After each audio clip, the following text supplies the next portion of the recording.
एक पहाड़ी के नीचे रामपुर नाम का एक गांव था।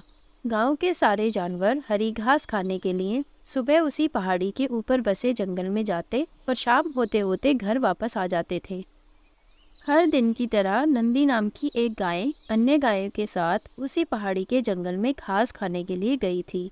वह हरी घास खाने में इतनी ज़्यादा खुश थी कि वह कब एक शेर की गुफा के पास चली गई उसे पता भी नहीं चला। शेर अपनी गुफा में सो रहा था और वह पिछले 2 दिनों से भूखा भी था।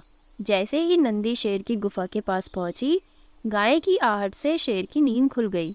आहट सुनकर शेर धीरे धीरे गुफा से बाहर आया और गुफा के बाहर एक गाय देखकर खुश हो गया। शेर ने मन ही मन सोचा कि आज उसकी 2 दिनों की भूख मिट जाएगी। वह इस तंदुरुस्त गाय का ताज़ा मांस खाएगा और यह सोचकर उसने एक तेज दहाड़ लगाई।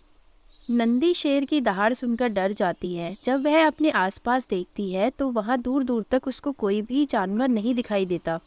जब वह हिम्मत करके पीछे मुड़ी तो उसे सामने शेर खड़ा हुआ दिखाई दिया।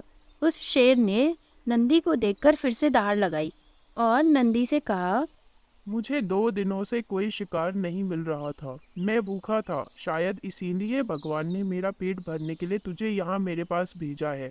आज मैं तुझे खाकर अपनी भूख मिटा लूंगा। शेर की बात सुनकर नंदी डर जाती है। वह रोते हुए शेर से कहती है, मुझे जाने दो, मुझे मत खाओ। मेरा एक छोटा सा बच्चा है जो अभी सिर्फ मेरा ही दूध पीता है और उसे घास खाना अभी तक नहीं आता है।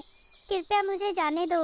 नंदी की बात सुनकर शेर हंसते हुए कहता है, तो क्या मैं अपने हाथ में आए हुए शिकार को ऐसे ही जाने दूं? मैं तो आज तुझे खाकर ही अपनी 2 दिनों की भूख मिटाऊंगा। शेर के ऐसा कहने पर नंदी उसके सामने रोने लगी और विनती करते हुए कहती है कि आज मुझे जाने दो। मैं आज अपने बछड़े को आखिरी बार दूध पिला दूंगी और उसे बहुत सारा प्यार करके कल सुबह होते ही तुम्हारे पास आ जाऊंगी।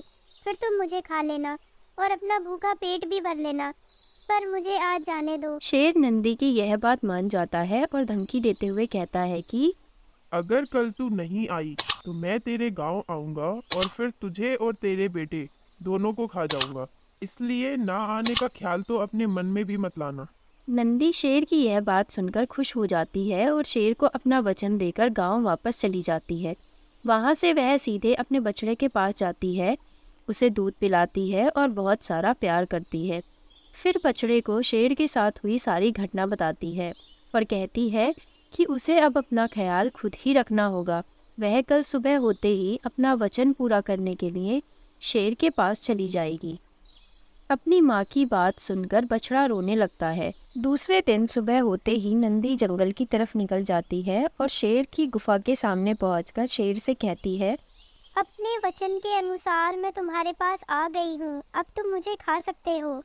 गाय की आवाज़ सुनकर शेर अपनी गुफा से बाहर निकलकर आता है और भगवान के अवतार में प्रकट होता है। वह नंदी से कहते हैं, मैं तो बस तुम्हारी परीक्षा ले रहा था। तुम अपने वचन की पक्की हो, इससे मैं बहुत प्रसन्न हुआ। तुम अब अपने घर और बछड़े के पास वापस जा सकती हो। इसके बाद भगवान उस गाय को गौ माता होने का भी वरदान देते हैं और उसी दिन के बाद से सभी गायों को गौ माता कहना शुरू कर देते हैं।